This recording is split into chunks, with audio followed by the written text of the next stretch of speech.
नमस्कार दोस्तों, मैं एस कुमार शास्त्री आप सभी का एस कुमार ज्योतिष में स्वागत करता हूं।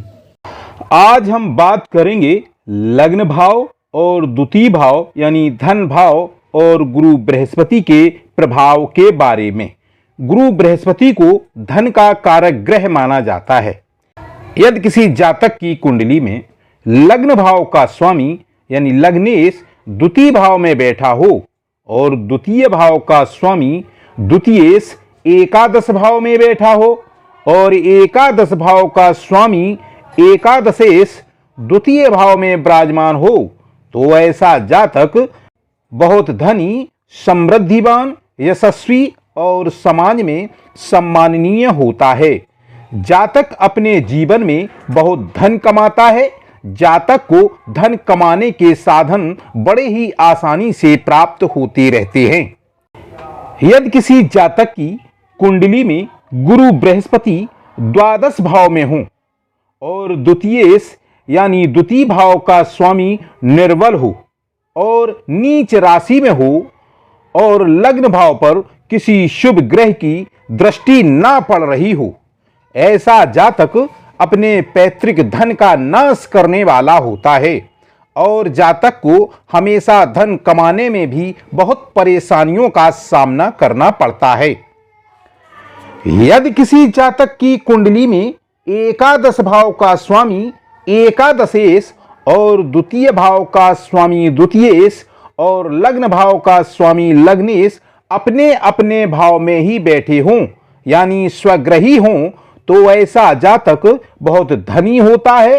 और यदि लग्नेश द्वितीय भाव में हो तो जातक अपने जीवन में बहुत धन कमाने वाला होता है। मगर यदि लग्नेश निर्बल हो, नीच राशि में हो और पाप ग्रह यानी राहु केतु शनि की उस पर दृष्टि हो तो जातक को धन कमाने में बहुत बाधाएं आती हैं और जीवन में कलेश का भी सामना करना पड़ता है।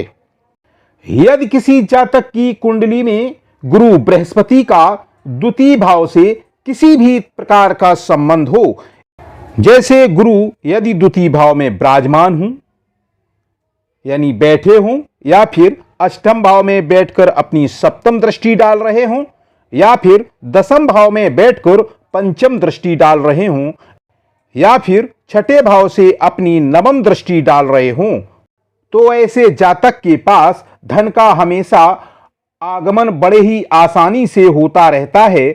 ऐसा जातक धनी और समृद्धिवान होता है। यदि किसी जातक की कुंडली में गुरु बृहस्पति का द्वितीय भाव से किसी भी तरह का संबंध ना हो और द्वितीय भाव का स्वामी द्वितीयेश सूर्य के साथ बैठकर अस्त हो गया हो और द्वितीयेश नीच राशि में बैठा हो तो ऐसे जातक को कभी भी कर्ज नहीं लेना चाहिए, क्योंकि यदि वह ऋण लेता है तो जातक का ऋणी होना निश्चित हो जाता है, क्योंकि जातक को ऋण खत्म करने में बहुत ही परेशानियों का सामना करना पड़ता है। कभी कभी तो जातक अपना ऋण उतार ही नहीं पाता है।